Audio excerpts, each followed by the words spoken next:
How we doing? We having fun yet? Stuff fires me up, man. I want you to leave here bulletproof. I like that song, I'm Titanium. You ever hear that song? You shoot me down, but I won't fall. I'm titanium. I love that song. That's what I want you to be. So rock solid, so unbelievable, so compassionate to the ignorant, so willing to help, telling stories and painting a picture so blind people can see. Okay. Biggest decision of your life is deciding to go pro. The biggest decision of your life. See, distributors are temporary. Professionals are permanent. Distributors come and go. Professionals are permanent. Well, what if my company blows up? Professionals are permanent. What happens when the all-star NFL player gets traded to another team, or that team falls apart and they get sent to other teams? They're professional. Off they go, doing what they do. The profession will serve you regardless of circumstance. The three kinds of people in network marketing: posers, amateurs, and professionals. And you got to decide who you are and what you are. And I want you to be real with yourself, but I also want you to have compassion with yourself if you haven't been treating this business like a professional up until this point. Because it took me years before I decided to go pro. Up until then, I was focused on different things. Posers treat MLM as a lottery ticket. They either hit or they don't hit. And almost everybody joins network marketing as a poser, like 99%. I did. Joined as a poser, most of you did too. You didn't join and say, oh, I can't wait to learn some new skills. You said, well, I hope I can get some people. If I can get some, maybe I can build a team. Maybe I can build some money. I've heard you, maybe you can make some money here. But posers treat it as a lottery ticket. And you know why most of you are here today? One of your 5 on your scratch off, at least one said yes. That's why you're here. One of your initial list gave you a positive reaction, and that positive reaction gave you hope to get another ticket, and then another ticket, and then another ticket. So your friends that weren't lucky enough to get one out of their first 5 or 10, they're not here today. They're not watching via live stream around the world. Amateurs focus on luck, timing, positioning. Amateurs are always kind of listening. Oh, is there another hot thing going on? Is there a hot company? Is there a momentum-filled opportunity? Can I get positioned in the right place? Can I get positioned towards the top? Can I get an upline that will invest in me? Can I get all these different things? That was me for a lot of years. I was looking for angles. I was looking for shortcuts. I was looking for luck. Because you've heard the stories. The stories are bad. They're real, many of them, but they're harmful. The story of, oh, I signed up my first person and I'm making $100,000 a year because of that person. Some of those stories are real, but they're not representative of what we have to do here. Looking for shortcuts. Some people came to Insanity Boot Camp over the last 2 days looking for a shortcut. Maybe I can shortcut all of this pain. And they realized, no, there's a plan, but I have to go put it to work. There aren't shortcuts. You ask my top earning friends in here how long it took for them to really become an expert and be self-sufficient, they'll tell you. Here's what professionals focus on: skill and passion.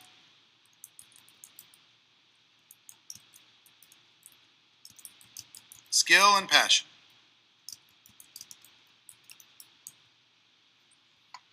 And that's what we're going to focus on over the course of this weekend. Passion, something that you develop. Sometimes you have it in you. Skill, for me, skill allowed me to have more passion. Because when I knew my stuff, I could add energy to it. When I didn't know my stuff, I felt embarrassed. I couldn't really have as much passion as I wanted to have. So this weekend, my real wish for you is we're going to go through the 7 fundamental skills over the course of the weekend. That's my portion of the weekend. The 7 fundamental skills that you need to develop. We're going to talk about those skills. And you're going to hear from all the other people who help you with passion and skill. Okay? So let's talk about skill number 1. Well, first of all, like any profession, you're going to need to learn some skills. If you decide to do this, decide to go pro. Just, decide not to mess around. There's 7 fundamental skills. Skill number 1, finding prospects. Skill number 2, inviting prospects. Skill number 3, presenting to prospects. Skill number 4, following up with prospects. Skill number 5, closing prospects. Skill number 6, getting new people started. And skill number 7, promoting events. Those 7 fundamental skills are what is required for you to become independent, happy, successful, self-determining. That's what you need. The fake out of network marketing is you can make some money without developing all these skills. That's the fake out. You can make a little bit of money. You don't get to keep it very long, but you get to make it. It won't stay as long because you need these skills, all 7 of these skills. Now these 7, I will tell you, if this was a college course, it could be taught in 1 year, in depth, backwards and forwards, with you memorizing every single part. I mean, I have friends who've gone to medical school, and in semester, how many people have gone to medical school in this room? Okay. In semester number 1, you have to memorize every single bone in the body, right? Every ligament, every connection, everything. In semester 1, so hard. That 1 semester, if you put the same discipline here, you can memorize everything you need to learn in order to be a network marketing professional. And then just go practice. Instead, you'll go to school for, how long did you go to school? Did you become a doctor? 8 years. And then did you have residency, practice? Did you have to go work as a slave for next to nothing for 18 hours a day? $1.80 an hour? For how long? 100 hours a week for how long? About 2 years. Just so you can put, why do you think those people are so adamant about saying, no, please call me doctor?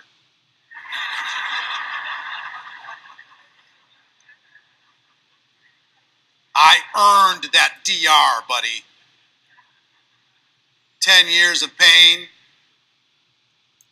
And now they have to work inside of a system where they have to deal with people who are going to sue them at any moment's notice, and they have to go through government regulations and deal with all kinds of nonsense after 10 years to be able to get that title. In 1 year of network marketing practice, working that same 100 hours a week, in 1 year, you can out-earn what you would earn after 15 years of being a doctor without the drama. In 1 year. But it's not what's accepted. It's not what your parents think. It's not what other people encourage you to be. It doesn't fit inside of the model that everybody's taught you to live in. In 1 year, you can learn these 7 skills. Good. But you know why you won't? Most of you will not let go of that lottery ticket. You will not let go. You will not let go of luck and timing and positioning and shortcuts to try and get to where you need to go. If you'll just decide to buckle down and learn this, you're free. Do you understand that? You're free of circumstance. You're free of leadership. You're free of anything. You can decide your own life forever if you will just buckle down and learn these. So let's go through the first one. Oops, I went backwards, sorry.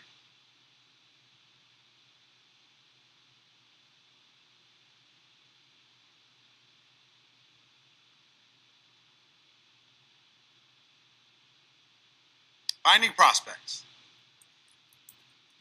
I was shocked to learn that this was a skill. I didn't know this was a skill. Isn't it kind of interesting to think of it as a skill? Finding prospects? I thought this was like a natural resource. You either had it or you didn't. People won't join network marketing because they don't think they what? Know anybody.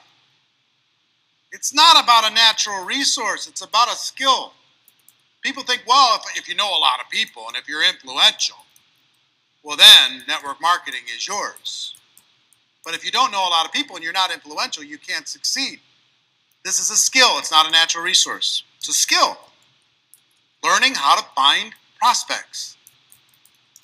So here's what posers do. They make a mental list. They think of some people. 80% plus start here.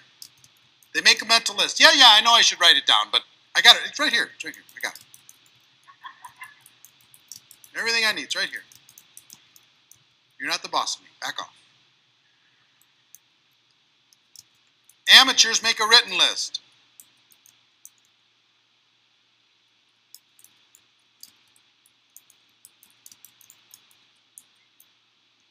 Amateurs make a written list and they immediately start to drain the list. And as the list drains, their anxiety grows. That's what happened to me. I made my list. Took my dad's list and then I made my list. And I started to drain the list.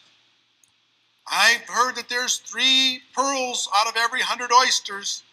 Mine must be at the bottom. And I'm shucking oysters. Nope. No skill. You know, I'm not opening them with an oyster tool. I'm bashing them with a hammer. Smash, smash, smash. Some of them might have an oyster in there, but we'll never know. Smash, smash, smash. Next. I heard the word next at my training. Next.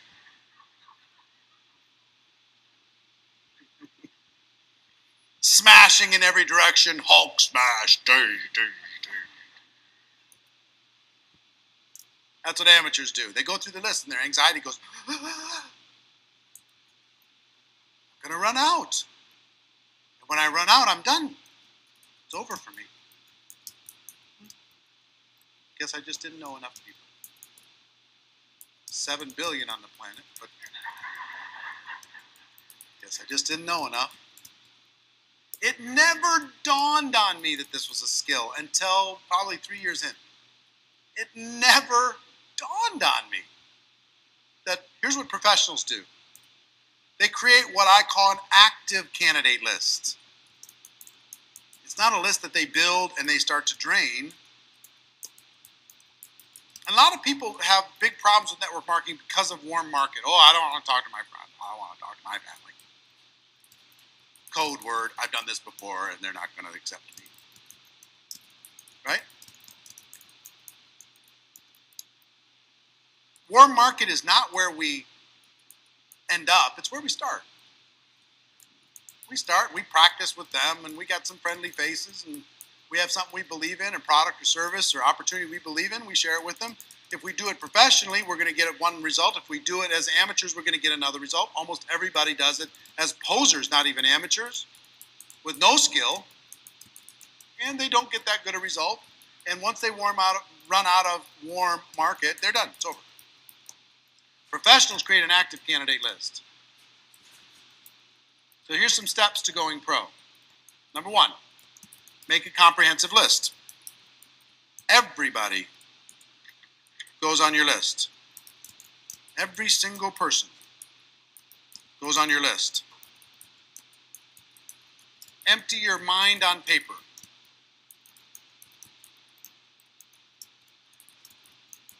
They go find every list they can possibly find. Old wedding lists and party lists and Christmas card lists and everywhere they can find, and they add them to the list. All organizations that they've ever been a part of, they think about those people and they add them to the list. This list becomes a big list. People used to have the excuse to say, I don't know anybody, and then you go look at Facebook and they have 800 friends. Stop it. You know, it's so fun to be able to bust that illusion. Pull every single contact out of your cell phone and add it to the list. Back in the day, if somebody created a list of 200 people, that was a big deal. Now every one of your kids has a list of 200 on their cell phone. Go into your email, pull all the people that you know in your email, add them to your list. And go to social media, and don't be a poser or an amateur, but add the people that you actually have and some interaction with to your list.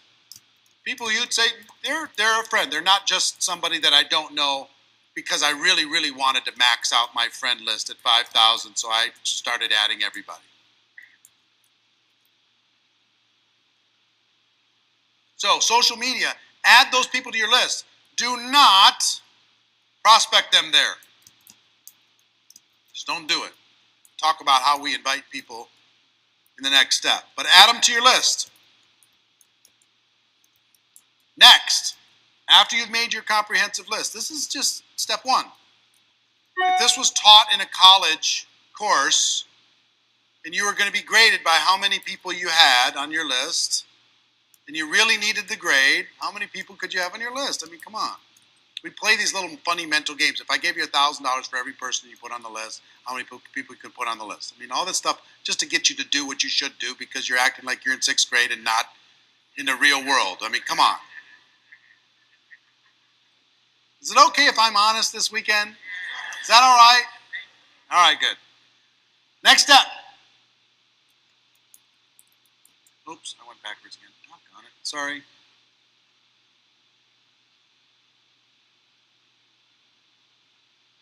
Totally my fault. Next step. The second degree of separation. This is a trick I learned a long time ago. Have you heard about the 6 degrees of separation? That basically you're 6 relationships away from everybody in the world. You know somebody who knows somebody who knows somebody who knows somebody who knows somebody who knows somebody who knows any other person. I don't know if that's actually true. Probably is. I don't know. I don't even know if there's any way to prove it. But here's what I do know. The second degree of separation is true. If you make your list, and now you've got your completed list, and here's the discipline. Look at that list, and if Mike's on the list, say, okay, who does Mike know? And if you can name anybody that Mike knows, that means you know them. See what I'm saying? The second degree of separation. So I go to Janice, I think about Janice, I say, well, who does Janice know? Well, she knows this person, this person. Oh, well, that means I kind of know him too. So it opens up a different part of your brain. The second degree of separation. Look at your list, think about the people they know. Next is constantly expand your list. Constantly expand it. You're going to make your active candidate list. And if you freak out on a bunch of this, it's in here. You're getting writer's cramp. It's all right here. You find a chapter on this whole thing. Okay? So Gina's in the front row with the highlighter. She's going, okay, highlight. It's a little easier. Okay? But if you want to take your notes, I want you to take notes based upon, I want you to train it. Okay? But it's in there anyway. What the professionals do is they develop the discipline of adding 2 people every day. At least 2 people to their list every day. 2 people a day. 2 a day, 2 a day, 2 a day. And you're already meeting people that can go on your list.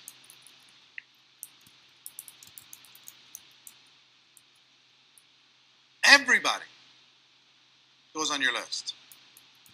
One of the greatest disciplines, Harvey McKay, the author of Swim with the Sharks Without Being Eaten Alive, he's a good friend of mine. I've done a couple interviews with Harvey.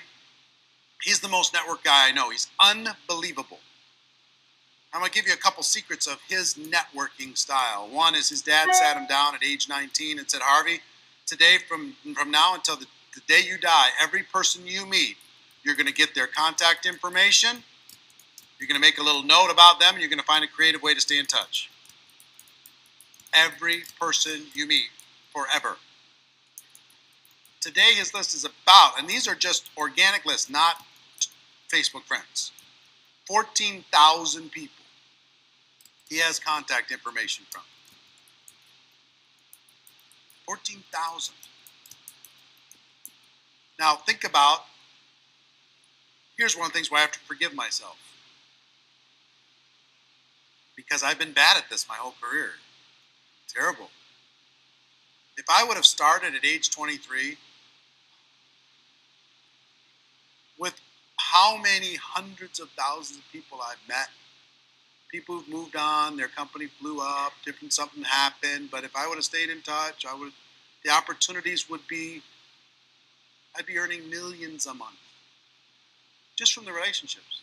Just with a creative way of staying in touch. Over the course of 25 years. Here's the good news. You can start right now. If you start right now, this is a core skill. What you have to do is raise your awareness and pay attention. That turns into 600 people a year, 3,000 people in 5 years. Just 2 a day. But does it work? Yes. Staying in touch in a creative way, in a friendly way, not necessarily recruiting him every time you talk to him. Is that creative? Yes. Now I'll tell you the other thing that Harvey does. He is a true networker in the sense that he's a true friend. You know what Harvey tries to do, because he learned, I don't know if he learned this, but he shares this with his buddy Lou Holtz, his best friend. If you meet Lou Holtz or you meet Harvey McKay, their entire thought process is, what can I do for you? How can I help? I've got some influence. I got this. I got that. Can I help you? So when we were struggling with some immigration issues with our son, who we finally got approval on, called Harvey and said, Harvey, would you help? Just as, is there anything you can do? Harvey went to work. Harvey called senators. He got government officials on the phone. He called the biggest fundraisers in the state and said, I need your influence. Now, that process wasn't actually even successful because there were some laws involved with the way everything happened. But I'll never forget it. Never forget it. If Harvey wants something from me, he's got it done. Wants me to promote his book, promoted. Consider it done. He's my friend, man. So if you look for ways that you can contribute to other people's lives instead of just recruiting them all the time on your list, you will become one of the most influential people in the world. People will not only just be asking, but they're looking for opportunities to give. And Harvey does this, and he never keeps score. He never in his mind says, well, you didn't really pay me back for last time. Never keeps score. He just looks for opportunities to serve. And he serves higher and higher influential people. When they wanted to create the Mall of America, he was the guy who came in and helped. When they wanted to, hire high-level people for the University of Minnesota, he's the guy who came in and helped. I mean, he's served on so many charitable boards, and this, in about 3 weeks, he'll be standing in front of Target in downtown Minneapolis, ringing the bell for the Salvation Army. 80 years old, ringing the bell with his little tin cup at 20 below zero. That's what he does. So think about going pro and adding people to your list and then contributing to their lives. You with me? All right, so let me summarize here. 1, network on purpose. Oh, I'm sorry, there's one more thing before I summarize. The 4th area is the network on purpose. Don't hide, get out there. Decide to become a citizen of the world. Get out there, meet some people, shake some hands, say hello. One of the exercises that we did in the last 2 years, and I can't do this year. I wish I could. I can't do it. Here was the exercise that we did during the lunch break. Is we gave people a scavenger hunt form, and we had people pair up with somebody they didn't know. And the scavenger hunt form was filled with different kinds of people. You had to find a mother with 7 children. You had to find somebody who owned a horse. You had to find somebody who owned a Lamborghini. You had to find somebody who was a millionaire. You had to find all these 30 different things. One was an astronaut. You had to find an astronaut. And you got 2 hours, ready, go. And we did this down on the strip. So you can go out in the street. People went out in the streets. They went everywhere like crazy, just finding out that if you get out there, you could just say hi to people and have fun, and it's fun. You have a good time. And we had what, 4 people that had 29 and 1 or 2 people that had 30? They found an astronaut. You crazy me? It's like, what the heck? In 2 hours, could you create a game and go meet 200 people in 2 hours like they did? And all they did, let me tell you something, all they did is they brought their list out and said, you know, hey, I'm involved in something, we're having fun, I've got this event, do you meet any of these criteria on this list? And the person said, well, yeah, I'm that one. Will you sign it to just prove that you did it, you know, that you were the one? Yes, okay, I'll sign it. Could you not play a game with your organization, say, you know, we're going to go out, and I've got to prove that I met 100 people and I made friends with 100 people over the course of one weekend. Would you be one of my 100? Will you put your email address and I can just stay in touch? Let you know how I did. Hey, could you play around with this and network on purpose? Yes, the answer is yes. That exercise shocks people. The reason why I can't do it here is we're at the Green Valley Ranch and the hotel would kill me. Down there, people could get out of the hotel. When we did it at Monte Carlo, it lasted about a half an hour before everybody said, hey, out on the street, you crazy people. Because, you know, we were hitting every blackjack table, hold on, every restaurant, the whole deal. So don't hide, get out there. Have some fun. Join a new gym. Start a new hobby.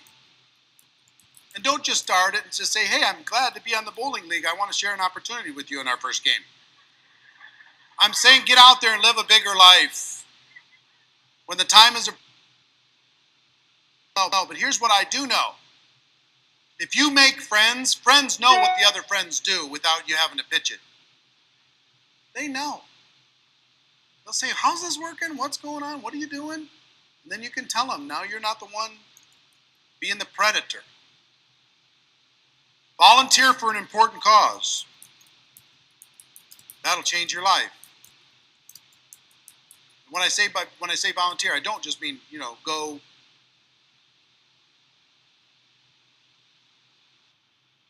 Will you put your email address and I can just stay in touch? Let you know how I did. Hey, could you play around with this and network on purpose? Yes, the answer is yes. That exercise shocks people. The reason why I can't do it here is we're at the Green Valley Ranch and the... Get out there. Have some fun. Join a new gym. Start a new hobby. And don't just start it and just say, hey, I'm glad to be on the bowling league. I want to share an opportunity with you in our first game. I'm saying get out there and live a bigger life. When the time is... No, but here's what I do know. If you make friends, friends know what the other friends do without you having to pitch it. They know. They'll say, how's this working? What's going on? What are you doing? And then you can tell them, now you're not the one being the predator. Volunteer for an important cause. That'll change your life. When I say volunteer, I don't just mean, you know, go do, you know, meals for kids or something, and you fill up some meal bags to go through this exercise. I'm saying volunteer your influence. Go raise some money. Volunteer. Don't just sit at the soup line for 3 hours and go home to your Thanksgiving dinner. Raise money for 3 months to pay for the soup line, because you are more powerful than somebody just going to ladle out soup. And you can ladle out soup. Do it. That'll help you. But you're more powerful than that. Causes will be an amazing thing. You're going to learn a little bit about what we're doing tonight. Meet some new people. Get out there. Last thing, really important, become interesting. Become interesting.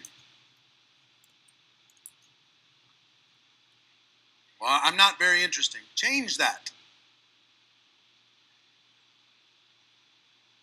Become more fun. Become more interesting. Become a little bit more outgoing. I'm an introverted person by nature. True story. True story. My friends will tell you that's true. Let me give you my definition of extrovert and introvert. Okay? Extrovert goes into a crowd like this, they get filled up with energy. The more they're around people, the more energy they have. The introvert goes into a crowd like this, and they're immediately like your iPhone battery. They start going, and you know how they charge back up? They get alone. They stare at the wall.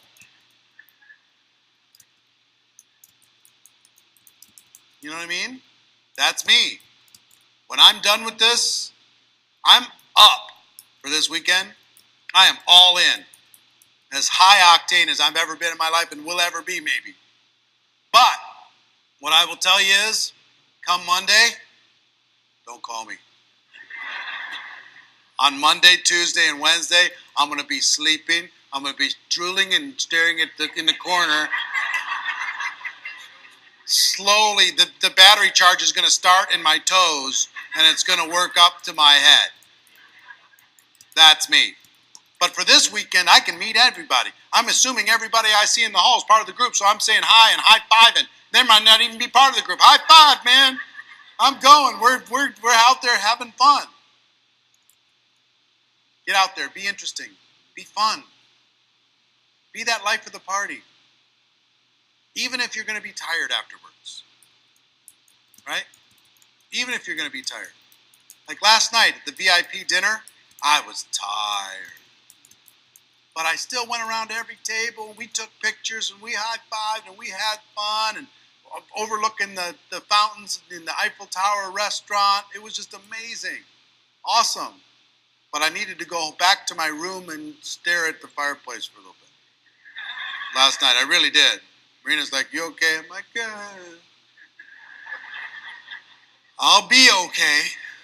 I'll get there, because it was 12 hours. 6 hours on Wednesday, 6 hours on Thursday, plus 3 hours last night. Battery was a little empty, but now I'm good, Good to go.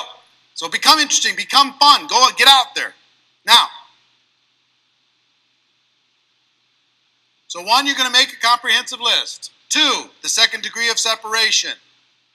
3, constantly expand your list.